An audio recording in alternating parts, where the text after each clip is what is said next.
ଆଜ୍ଞା ମାନେ ଆଇଥିଲେ କୃଷି ଅଧିକାରୀ ତହସିଲଦାର ସମସ୍ତେ ଆଇଥିଲେ। ଆମେ ତାଙ୍କୁ ଧନ୍ୟବାଦ ଦଉଛୁ। ସେମାନେ ଆମକୁ ଲିଖିତ ଜଣେଇ ଦେଇଛନ୍ତି ଯେ 8 ତାରିଖ ଆମେ ସବୁ କିଛି ଫାଇନାଲ କରମୁ ବୋଲି। ଯଦି 8 ତାରିଖ ଫାଇନାଲ କିଛି ନାଇଁ କରିପାରନ୍ ତାହେଲେ ଆମେ ଆଗାମୀ ଦିନରେ ପୁଣି 9 ତାରିଖରୁ ଆରମ୍ଭ କରମୁ ଆମର ଆନ୍ଦୋଳନ।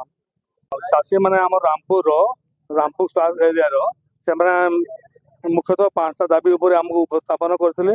ପ୍ରଥମ କଥା ହେଲା ତାଙ୍କର ଅଦିନିଆ ବର୍ଷାରେ କ୍ଷୟକ୍ଷତି, ଆଉ ସେଟା ଆମେ ଅଲରେଡି ଇନକ୍ୱାରି କରି ସାରିଛୁ। ଖାଲି ଆମର ସିଗ୍ନେଚର ପାଇଁ ସେଟା ଅଟକି ରହିଥିଲା ଆଉ ସେଟା ଆମେ ଇମିଡିଏଟଲି ଆଜି ଆମେ ଜିଲ୍ଲାପାଳ ଅଫିସରେ ସବମିଟ୍ କରିବୁ। ଦ୍ୱିତୀୟ କଥା ହେଲା ଶସ୍ୟ ବୀମା ଅଧିକାରୀ ଓ କୃଷି ବିଭାଗର ମିଳିତ ବୈଠକ 8 ତାରିଖ ଦିନ ପୁଣି ଥରେ ହେବା ପାଇଁ ସ୍ଥିର କରାଗଲା। ସେଥିରେ ଆମ ଶସ୍ୟ ବୀମା କମ୍ପାନୀର ଏଜେଣ୍ଟ ଆସିବେ। ସେ ଆମ ଚାଷୀମାନଙ୍କ ସହିତ ଆଲୋଚନା କରି ଯେତିକି ଯାହା ହେବ ଏଇଠି ହିଁ ସମାଧାନ କରିକି ଯିବେ।